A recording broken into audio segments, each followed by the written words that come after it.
Hi, it's the Fluency Awesomeizer, Sean here with you. I've got some reading practice for you today. We're going to spend a little time decoding multi-syllabic words, or in other words, we're going to read some big words, all right? And I'm going to help you with your decoding.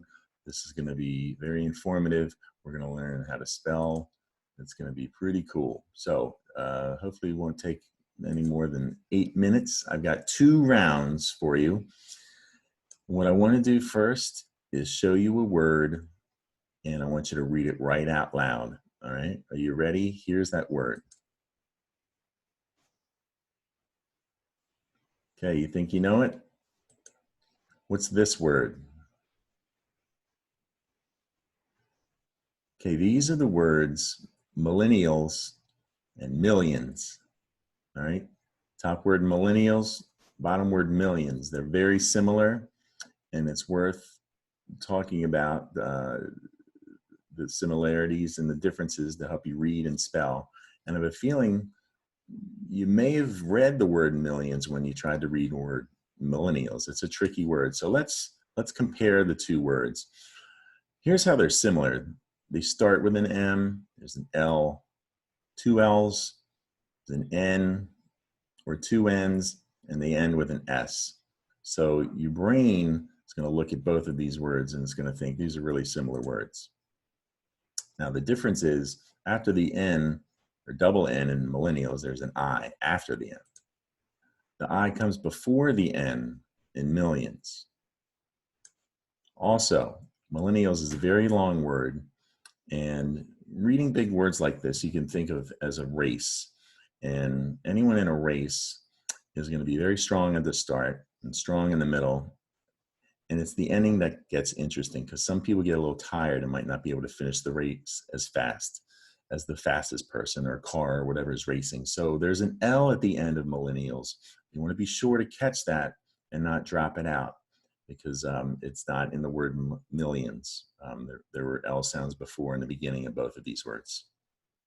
Also, there's an O at the end of millions, and that ION, we're going to talk about that in just a moment. So that's a comparison. Let's move on to the root.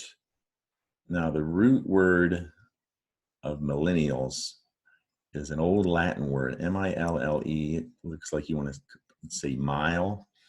It went from Latin to the French language where it's pronounced mille, mille, and it means in French the number 1,000.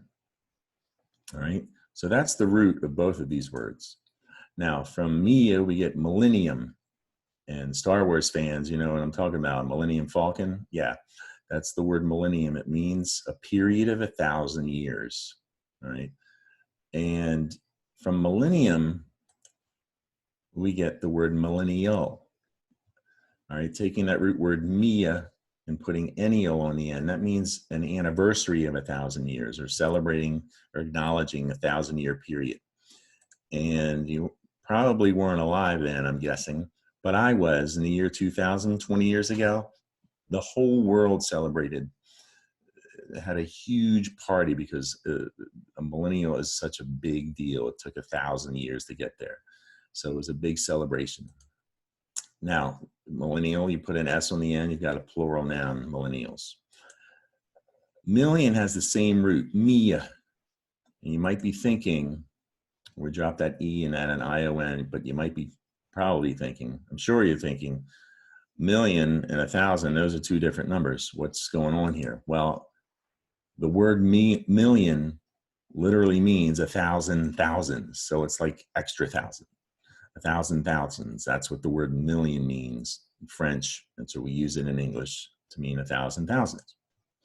And we put an S on the end of million and we've got a plural noun. So let's take a moment and look at the syllables, all right? Millennials, millennials, a 4-syllable word, and millions is just a 2-syllable word. Now, something I'm reminded of reading these words again, there's a Y sound, right? In both of these words, millennials, millions. We don't spell it with a Y. That's why you have to it's worth talking about the IAL and the ION in these words, because it's actually from another language, and the Y sound comes from that I. So we're going to put these two words aside, and I want you to hit pause. There's a passage here that's full of extra practice, words that are similar in many ways to both of these words. And it's just a little extra practice before we go on to round two. So hit pause, take your time, then hit play.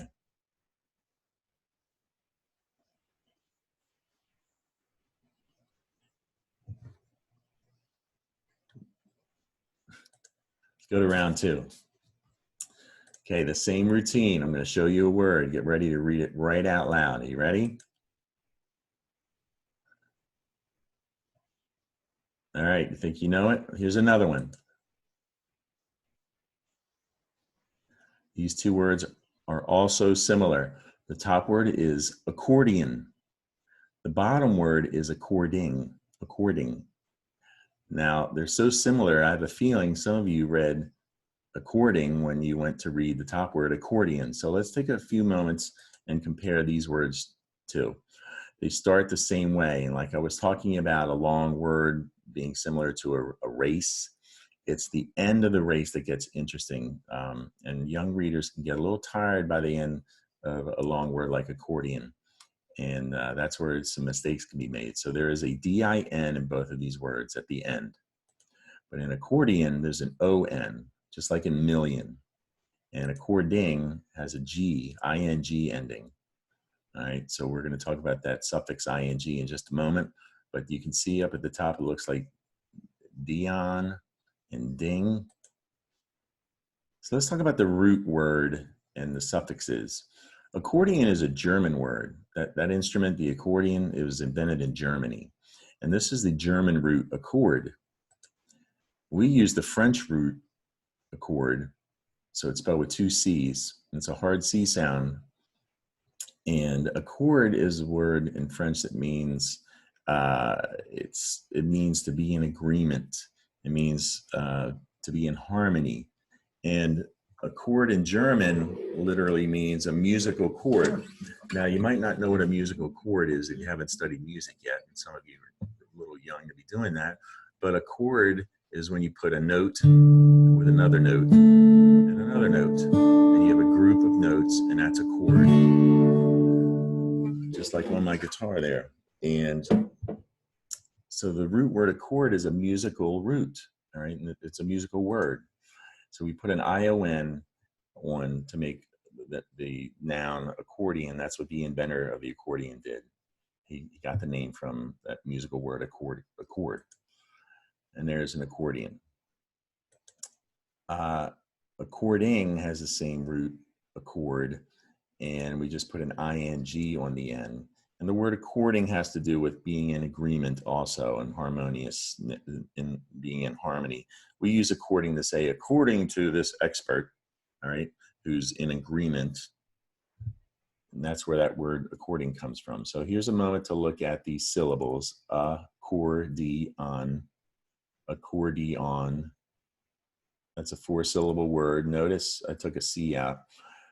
The double consonant's gonna make that first A short, but if you listen, short A should sound like this. I hold a short A up. This is sign language for short A. Ah, that's a short A sound. There's a little reminder. Ah, just like sneezing. Ah. But accordion doesn't start with an ah sound. It starts with an That's a short U sound. Here's a U. What's that short U sound? So we're not going to spell accordion or according with a U. It's spelled with an A. So that's worth talking about here as we look at syllables. But it's a short vowel anyway because of the double C. All right. So there's according is a 3-syllable word. Accordion, 4-syllable word. So let's put these words aside. I want you to hit pause because I'm going to show you another passage. I want you to take your time and read. It's full of extra practice. And that's going to do it for today here with the Fluency Awesomizer.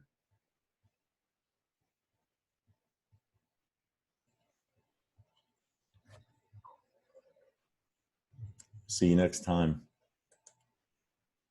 Oh yeah, look, subscribe to my YouTube channel, or you can follow me on Facebook. Just search the Fluency Awesomizer. and tell all your friends, okay? See you next time.